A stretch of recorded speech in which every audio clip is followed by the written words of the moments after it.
Hello दोस्तों, कहानियों का दौर चैनल में आपका स्वागत है। आज की कहानी है अयोध्या को क्यों कहते हैं धार्मिक नगरी। तो चलिए कहानी शुरू करते हैं। श्री राम की जन्मभूमि अयोध्या नगरी में बना भव्य राम मंदिर दुनिया भर में चर्चा में है।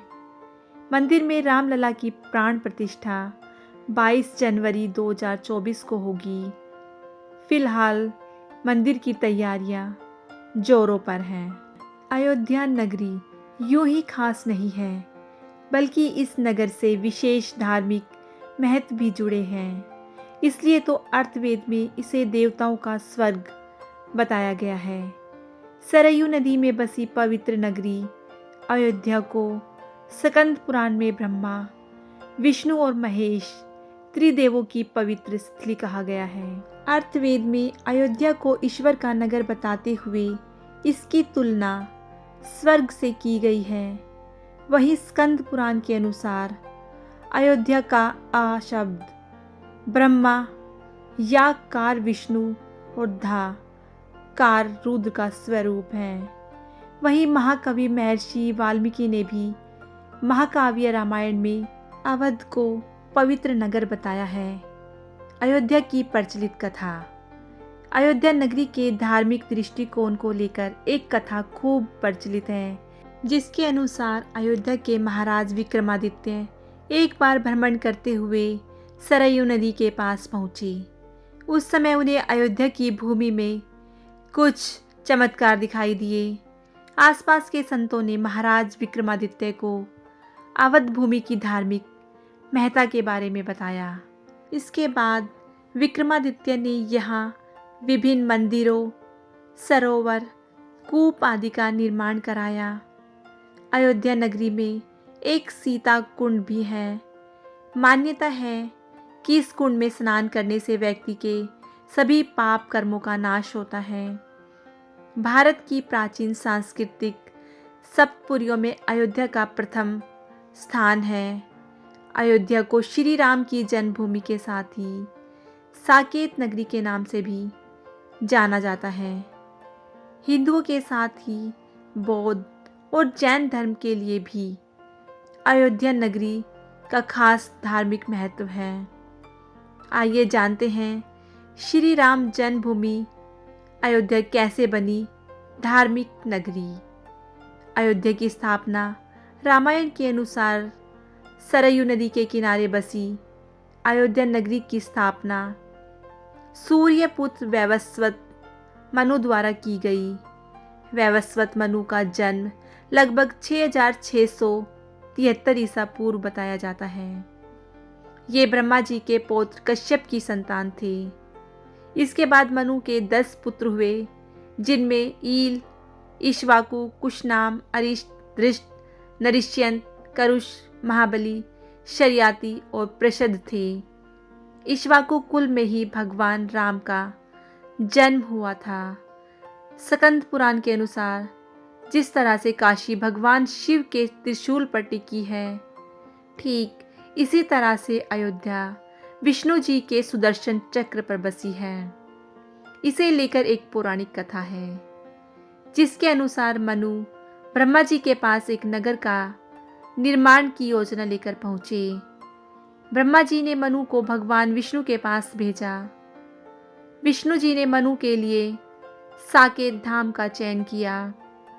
साकेत धाम के निर्माण के लिए ब्रह्मा जी, मनु, भगवान विष्णु, शिल्पकार भगवान विश्वकर्मा और महर्षि वशिष्ठ गए।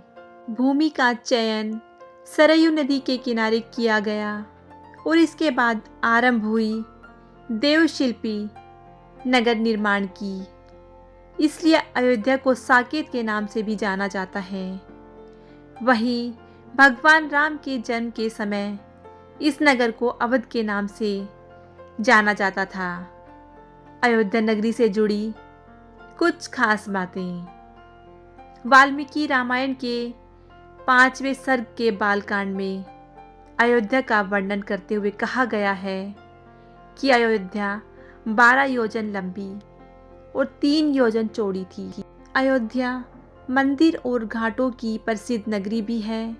यहाँ के प्रसिद्ध सरयू नदी के किनारे 14 प्रमुख घाट भी हैं, जिसमें गुप्त द्वार घाट, कैकई घाट, कौशल्या घाट, पाप मोचन घाट, लक्ष्मण घाट आदि हैं। अयोध्या में ही भगवान श्री राम का जन्म हुआ, इसलिए इसे राम जन्मभूमि कहा जाता है। लेकिन इसी के साथ यहाँ कई महान योद्धा, ऋषि, मुनि और अवतारी पुरुष भी हुए। जैन मतानुसार अयोध्या में ही आदिनाथ समेत 5 तीर्थकारों का भी जन्म हुआ था। 12वीं सदी के आसपास अयोध्या में बड़े पैमाने पर सूफी संतों के रहने का प्रमाण मिलता है। कहा जाता है कि भगवान श्री राम जी के समाधि लेने के बाद त्रेता युग में ही अयोध्या नगरी उजड़ गई थी। तब श्री राम के पुत्र कुश ने अयोध्या को फिर से बसाया। कुश द्वारा अयोध्या का पुनर्निर्माण कराने के बाद सूर्य वंश की अगली 44 पीढ़ियों तक अयोध्या का अस्तित्व बरकरार रहा। लेकिन महाभारत युद्ध के बाद अयोध्या फिर से उजड़ हो गई। इसके बाद अयोध्या मौर्य से लेकर गुप्त, कन्नौज, मुगल शासकों के अधीन रही। 1528 में बाबर के सेनापति मीर बकी ने अयोध्या में राम जन्मभूमि पर स्थित मंदिर तोड़कर बाबरी मस्जिद बनवाई थी। इसके बाद भी अयोध्या में मंदिर मस्जिद विवाद नहीं थमा और कई आंदोलन व सांप्रदायिक दंगे हुए। मामला कोर्ट पहुंचा और लंबी लड़ाई के बाद फैसला श्री राम जन्मभूमि के पक्ष में आया। अब एक बार फिर से पवित्र और धार्मिक नगरी श्री राम जन्मभूमि अयोध्या में भव्य मंदिर का निर्माण हुआ, जिसमें रामलला विराजेंगे। मंदिर की प्राण प्रतिष्ठा 22 जनवरी 2024 को होगी। तो दोस्तों, ये थी कुछ खास बातें भगवान श्री राम की जन्मभूमि अयोध्या के बारे में। अगर आपको ये जानकारी अच्छी लगी हो तो मुझे कमेंट करके ज़रूर बताइएगा और इनको लाइक कीजिएगा, शेयर कीजिएगा और मेरे चैनल को सब्सक्राइब करना बिल्कुल ना भूलिएगा। कहानी सुनने के लिए बहुत बहुत धन्यवाद।